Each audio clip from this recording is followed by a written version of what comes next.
The platform went silent the moment he yelled. Then came the sirens, the handcuffs, the charges. They called him dangerous, unstable, a homeless man causing panic. But the security footage told a different story, a story about a soldier who never stopped watching, and a knife no one else saw. Before we reveal what really happened, don't forget to subscribe and tell us which country and city you're watching from. Washington, D.C., Thursday evening. L'Enfant Plaza metro station. Rush hour chaos. Hundreds of people packed on the platform. Everyone staring at phones, headphones in, waiting for trains. No one noticed the old man on the bench. White beard, weathered face, military jacket, worn and faded. Hood pulled low, a duffel bag at his feet. His name was Thomas Briggs, 73 years old, former Army Ranger, Vietnam veteran, served 28 years, 3 tours in Southeast Asia, another in Desert Storm. Retired in 1998 with full honors. Bronze Star, Purple Heart, 2 Silver Stars, a chest full of medals he'd sold for food 2 years ago. Now, homeless, forgotten, invisible. It hadn't always been this way. There was a wife once, Ellen, dead 6 years from cancer. 2 kids who stopped calling after she died. A house in Maryland that the bank took when the medical bills piled up. A pension that got lost in bureaucratic paperwork he didn't know how to navigate. Thomas had fought in jungles and deserts, had led men through firefights and ambushes, had saved lives and taken them, but he couldn't figure out how to fill out the right forms to get his benefits.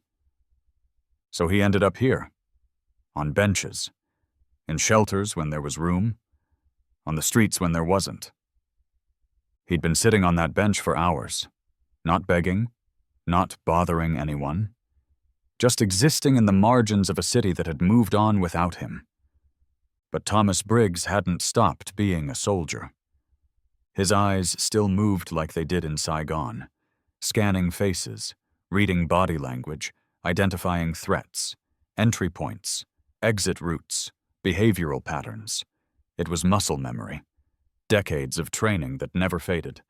The platform was a battlefield grid in his mind. And at 7:43 p.m., he spotted something wrong. A man near the tunnel entrance, mid-30s, dark coat, hands deep in pockets, eyes scanning the crowd. Not like someone waiting for a train, like someone hunting. Thomas had seen that look before, in villages outside Saigon, in Baghdad markets, that cold calculation, that predatory focus, the look of someone about to do violence. Thomas sat forward. His old hands gripped the edge of the bench. The man moved closer to a group of commuters, college students laughing at something on a phone, a mother with a baby in a stroller, adjusting blankets, an elderly couple holding hands, patient and tired. A young woman in a red jacket, thumb scrolling, completely unaware. The man's right hand shifted inside his coat. Thomas's heart rate didn't spike. It slowed. Combat calm. The kind of focus that had kept him alive through 3 wars. Everything else faded. The noise, the crowds, the trains. All that existed was the threat and the innocence standing too close to it.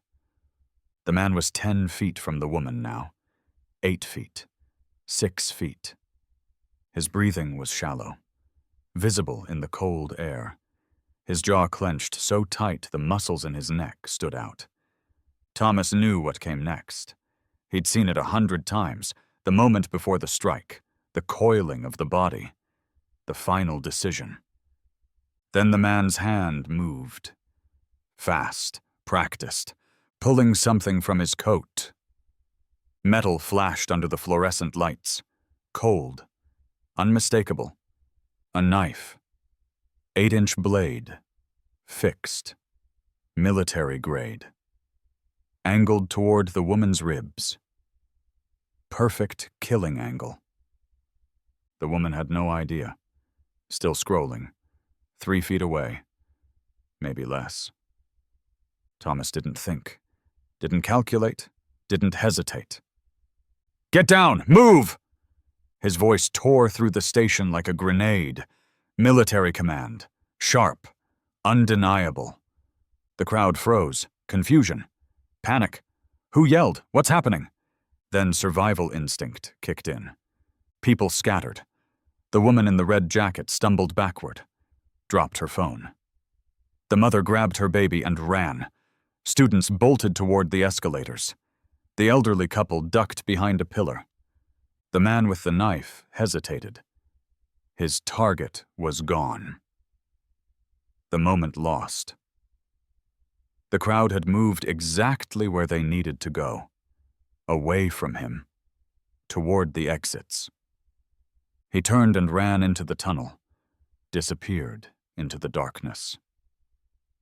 Then the sirens came. Transit police arrived within 2 minutes. Boots pounding concrete, radios crackling codes and locations, hands on weapons. They'd trained for this. Active threat scenarios, potential terrorism, mass panic. Witnesses pointed at Thomas, fingers jabbing, voices overlapping.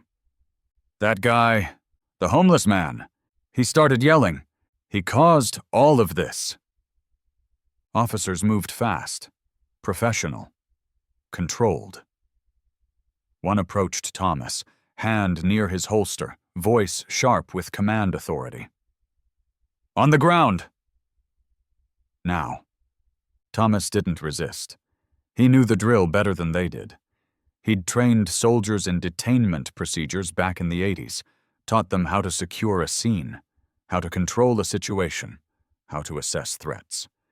Now he was the threat. He dropped to his knees, felt the cold concrete bite through his worn pants. Hands behind his head, fingers laced. The position felt familiar, muscle memory from 1,000 training exercises. Except this time, the cuffs were real. They clicked around his wrists, cold, tight. The metal dug into his weathered skin. Officers patted him down. Thorough, professional.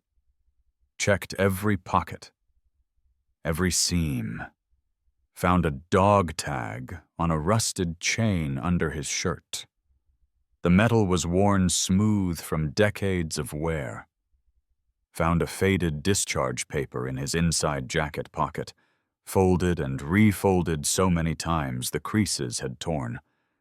Found a photograph he kept in his wallet. Ellen. Smiling, 20 years younger, in their backyard in Maryland. No weapon, no drugs, no contraband. Nothing.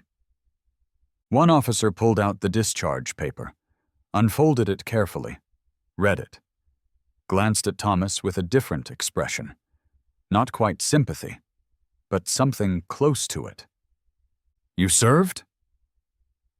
Thomas said nothing. His eyes stayed fixed on the tunnel entrance, the dark space between the rails where the man with the knife had disappeared. He could still see it in his mind. The angle of the blade.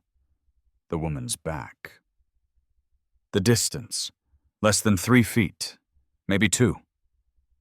The officer followed Thomas's gaze for a moment. Saw nothing. Looked back at Thomas like he was trying to solve a puzzle that didn't quite fit. "What were you thinking? You can't just scream in a crowded station. You understand that, right?" Thomas didn't answer. Didn't explain. Didn't defend himself. What was the point? They didn't see what he saw. They hadn't been trained to see it. To them, he was just another unstable veteran. Another casualty of wars that ended decades ago. Another problem for the system to process. By 8:30 p.m., Thomas was in a holding cell, 4th District Station. The charge, disorderly conduct, inciting public panic. The arrest report described a homeless individual creating a disturbance without cause. Witnesses confirmed panic. Multiple people feared for their safety. No mention of a knife, no mention of a threat. Just another unstable veteran who couldn't let go of the war. The next morning, the story was everywhere.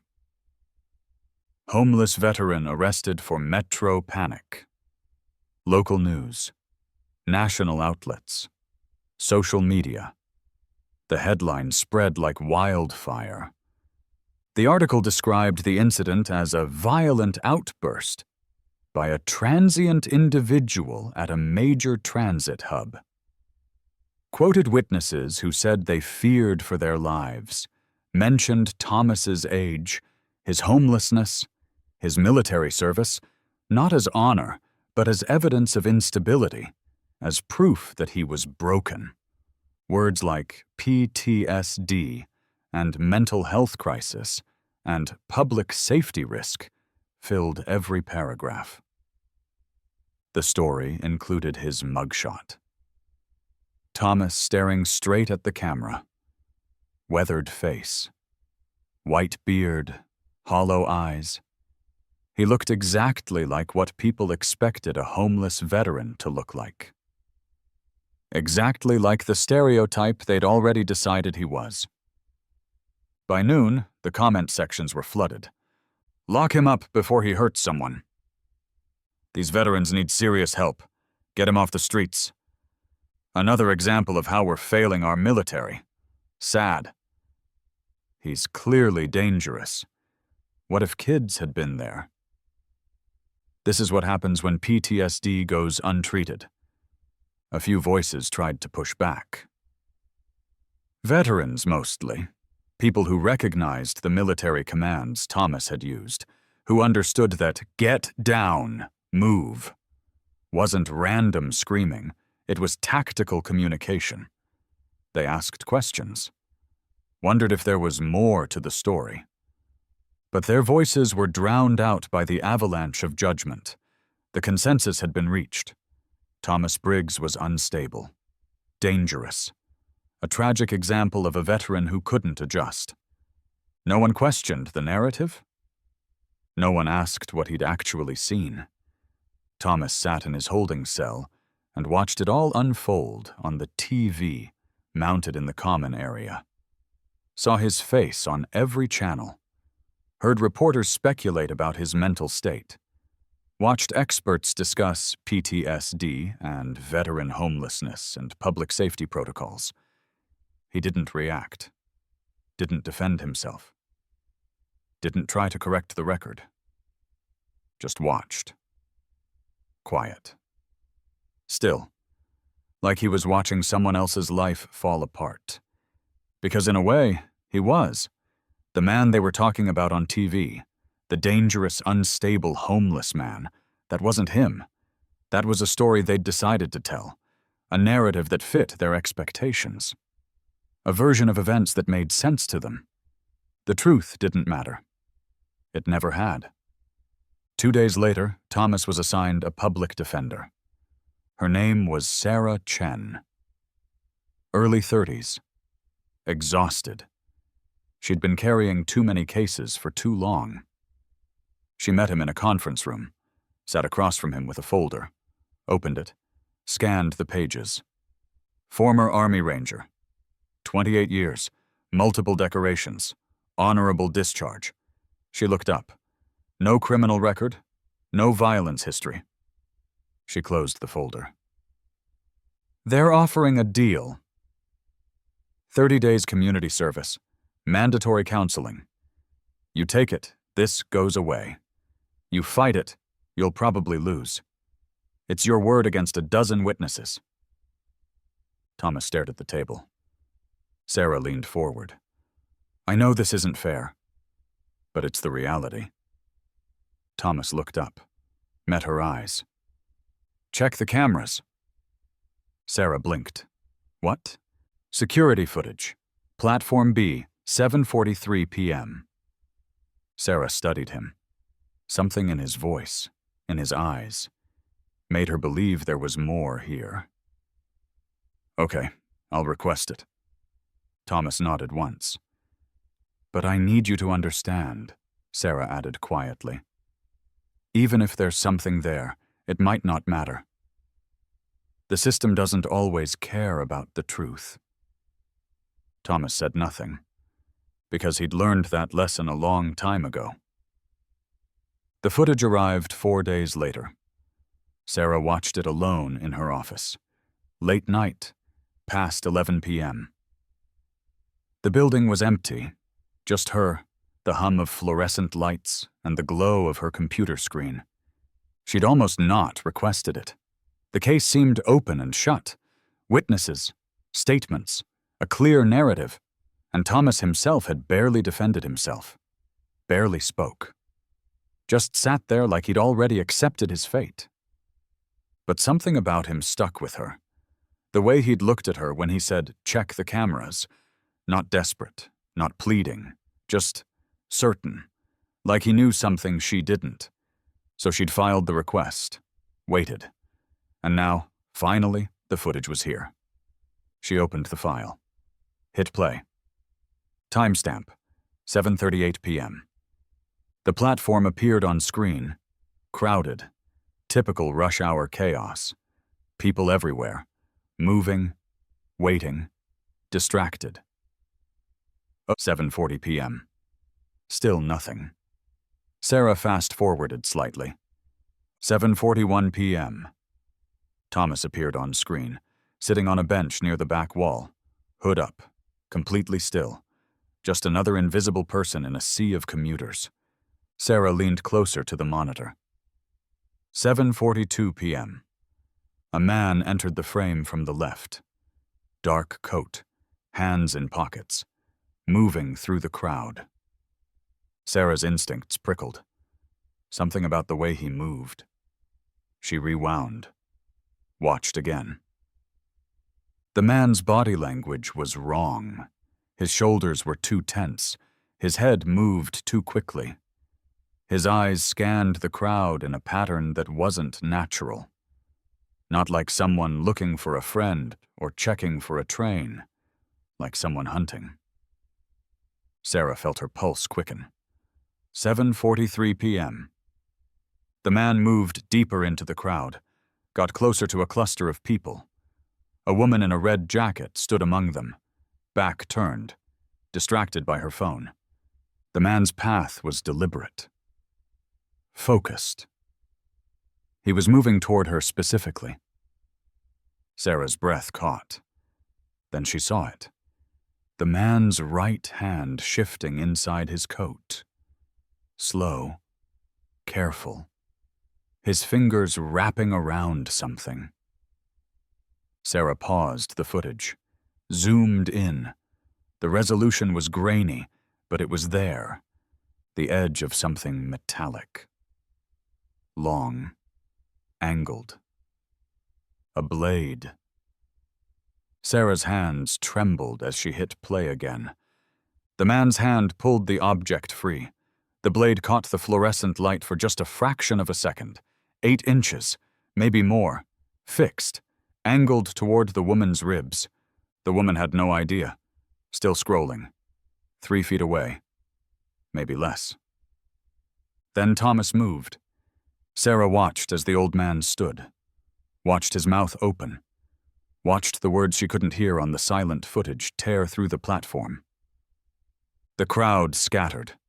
The woman stumbled backward, dropped her phone. The man with the knife froze. His window had closed. His target was gone. He turned and ran. Disappeared into the tunnel. Sarah sat back in her chair, stared at the screen. Then she replayed it. Once, twice, 3 times, 4 times, 5 times. Each time, the same sequence. A knife. A threat. A woman seconds from being stabbed. And Thomas Briggs, the homeless veteran everyone had condemned, stopping it with 2 words. Sarah's eyes burned. She realized she'd been holding her breath. She picked up her phone, dialed the courthouse emergency line, left a message for the judge's clerk. "This is Sarah Chen, Public Defender's Office.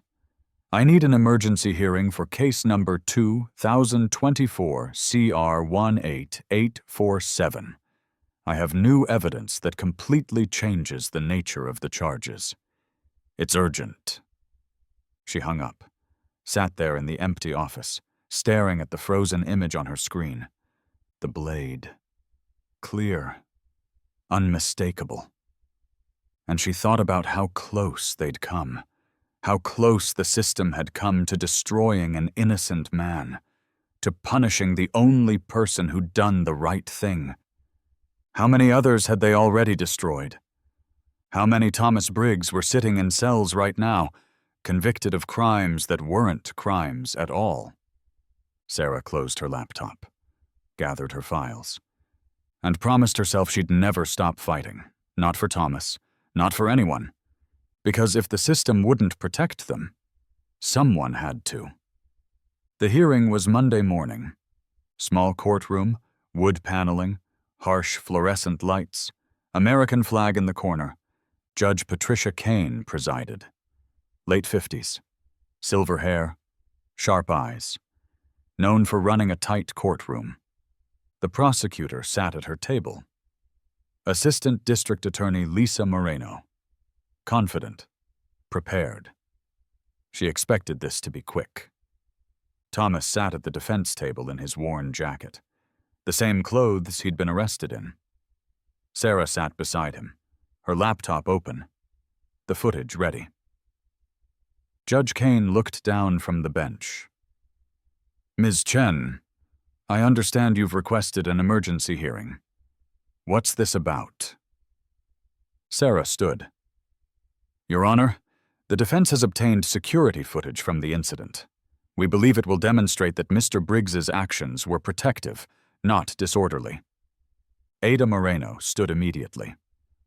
"Objection, Your Honor. This is procedural. The defendant was witnessed by multiple people causing a public disturbance. We have signed statements." Judge Kane held up a hand. "I'll allow it." "Let's see what we have." Sarah connected her laptop to the courtroom monitor. The footage appeared on the large screen.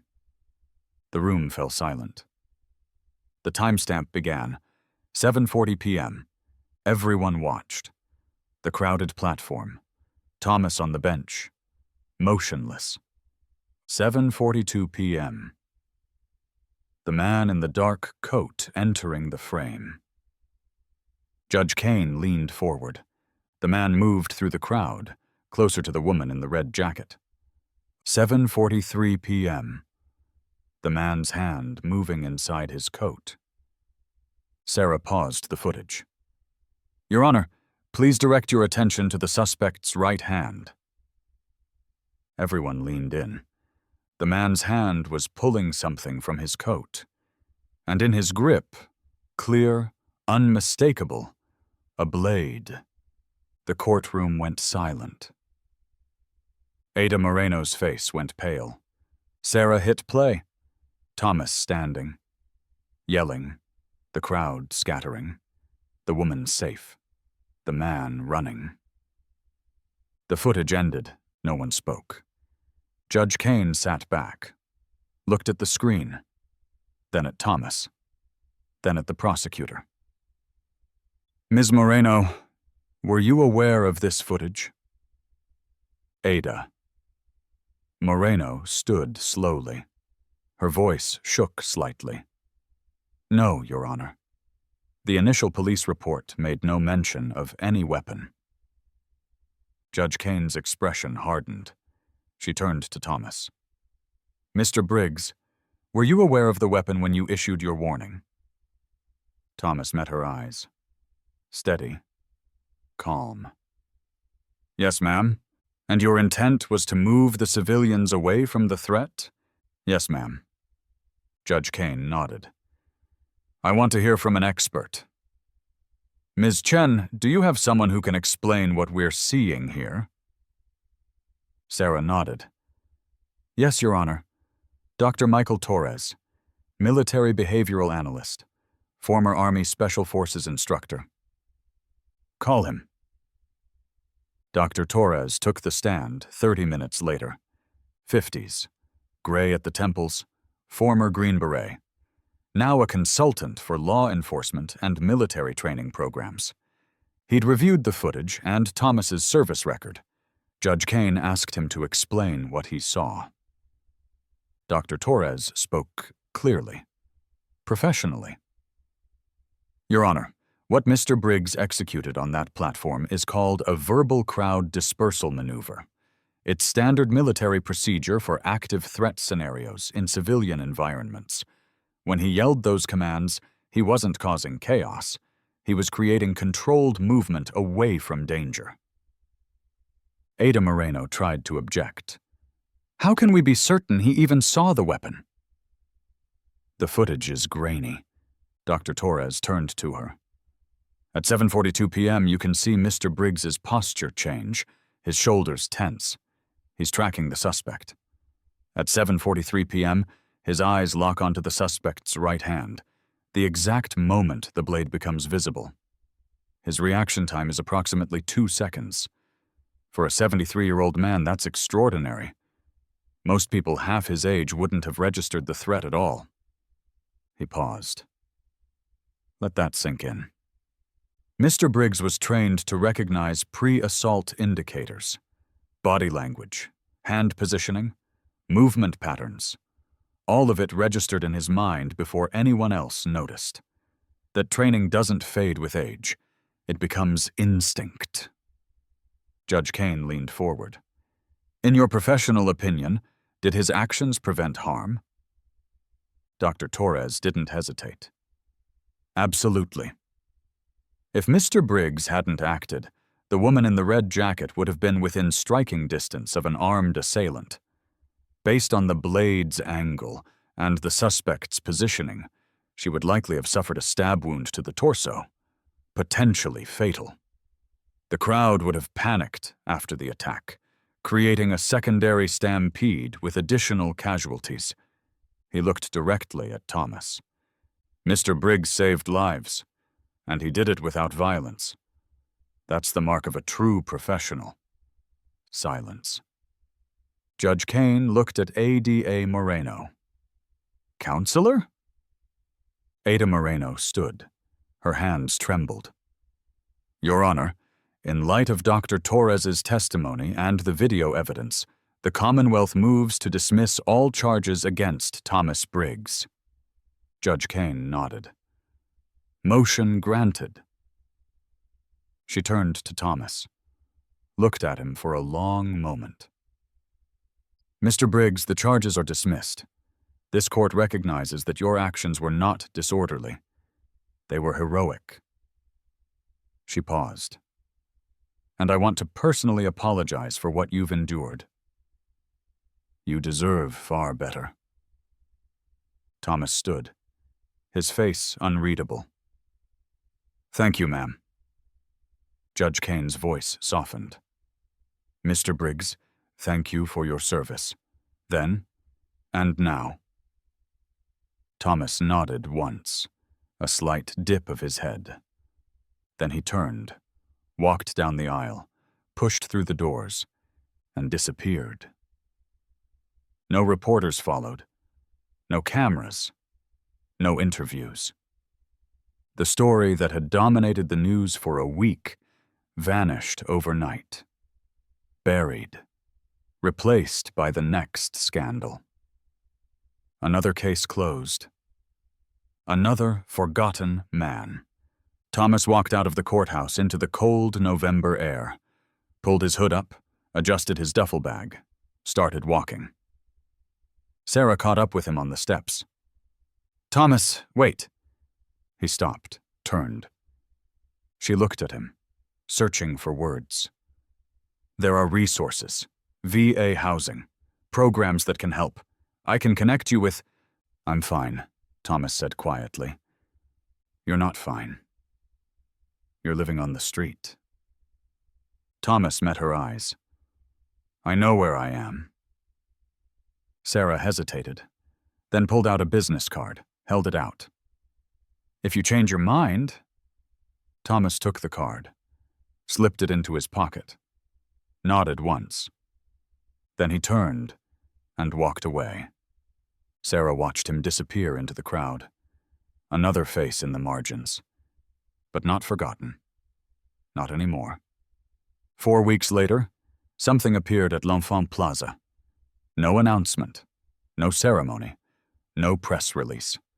Just a small bronze plaque, mounted quietly one night on the pillar where Thomas had been sitting. Professional installation. Clean. Permanent. 2 lines of text engraved in simple letters. In this spot, a soldier still stood watch. No name, no date, no explanation. Just those words. The transit authority never claimed responsibility. Neither did the city. Neither did any veteran organization. It just appeared. Like someone wanted to make sure the truth was told, even if only in 2 short lines. Even if most people would never notice. Commuters passed it every day. Thousands of them. Most walked right by. Too busy. Too distracted. Too focused on their phones and their schedules and their lives to see a small bronze plaque on a pillar. But some stopped. A few each day. Sometimes more.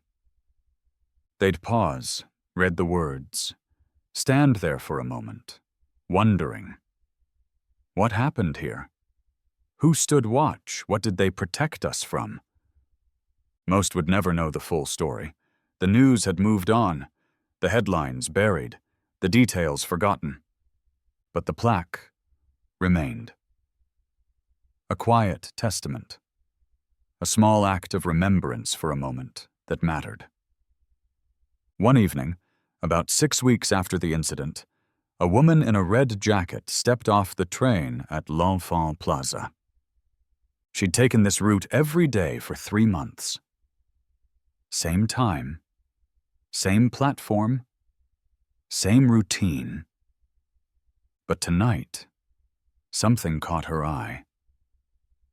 A glint of bronze, something she'd never noticed before. She walked over to the pillar, read the inscription. In this spot, a soldier still stood watch. She stood there, silent. Something about those words pulled at her, made her chest tighten. She didn't know why, didn't know about the old man on the bench, didn't know about the knife, didn't know how close she'd come that night to never making it home, to never seeing her family again, to becoming another statistic, another tragedy. But something in those words resonated, touched something deep, made her feel safe, protected, like someone had been watching over her when she didn't even know she needed it. She reached out, touched the cold metal with her fingertips, traced the engraved letters, stayed there for a long moment. Then she stepped back, took a breath, walked to the platform edge, waited for her train. She never knew his name, never knew his face, never knew that Thomas Briggs had saved her life with 2 words. But somewhere, somehow, she felt it, felt the weight of that protection, that sacrifice, that silent, invisible heroism that asks for nothing in return. And as her train arrived, and she stepped aboard, she glanced back one more time at the plaque, smiled, and whispered 2 words. "Thank you." The doors closed. The train pulled away. The platform emptied. And the plaque remained. Watching. Waiting. Remembering. Somewhere across the city, On a different bench, at a different station, an old man sat with his hood pulled low.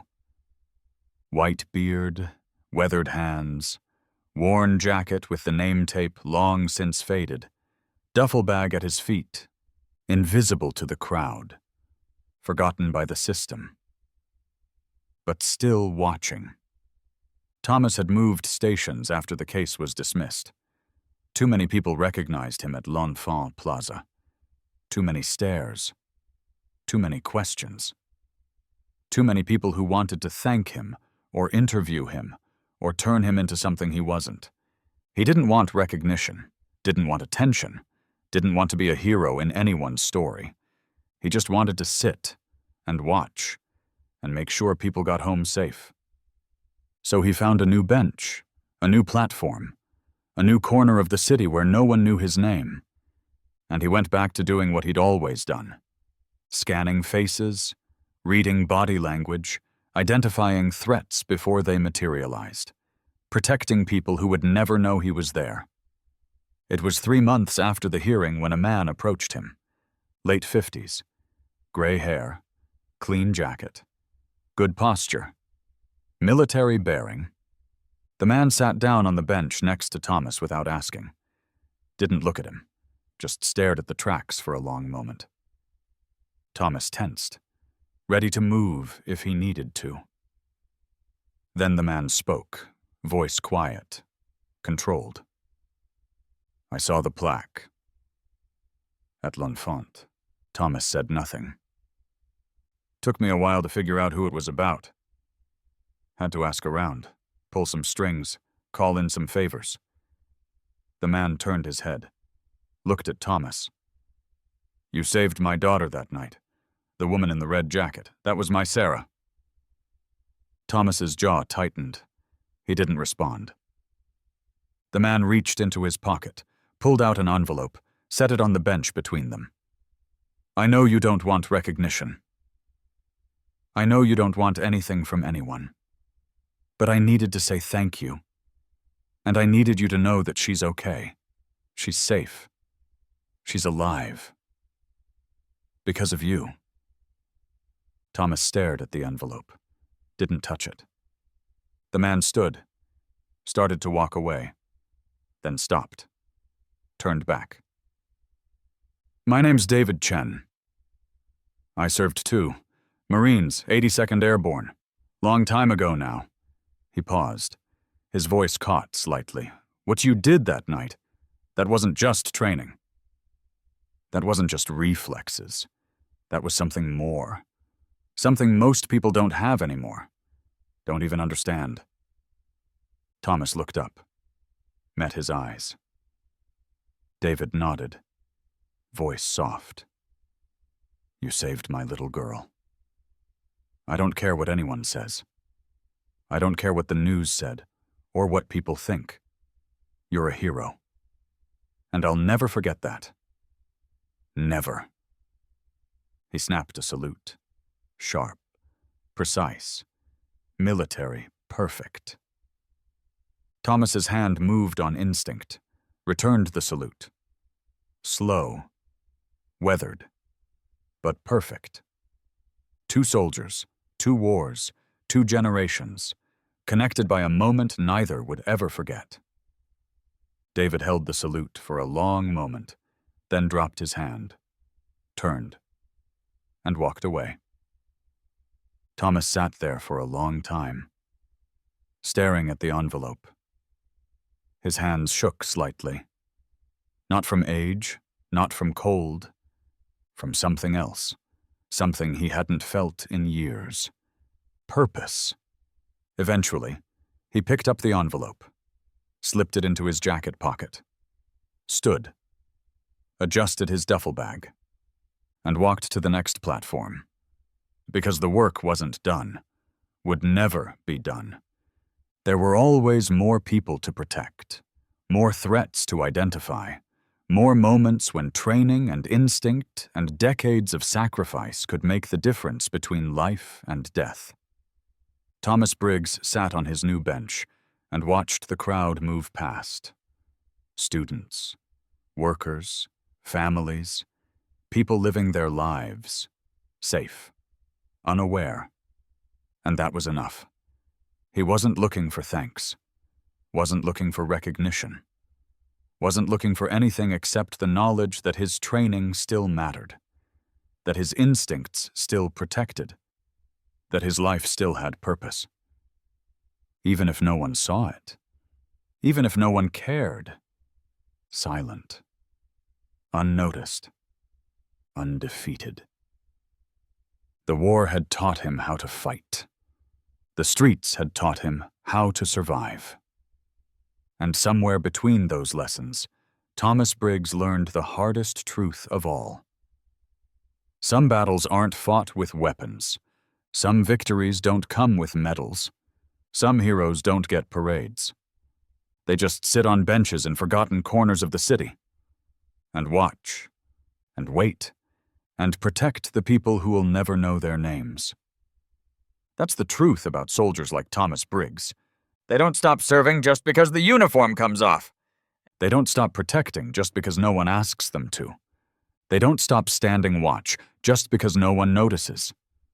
They just keep going, day after day, night after night, platform after platform, watching, waiting, ready, because that's what soldiers do. That's who they are. Silent guardians in a world that's forgotten how to see them. And Thomas Briggs, 73 years old, homeless, invisible, was exactly where he needed to be. On a bench. Watching. Still standing watch.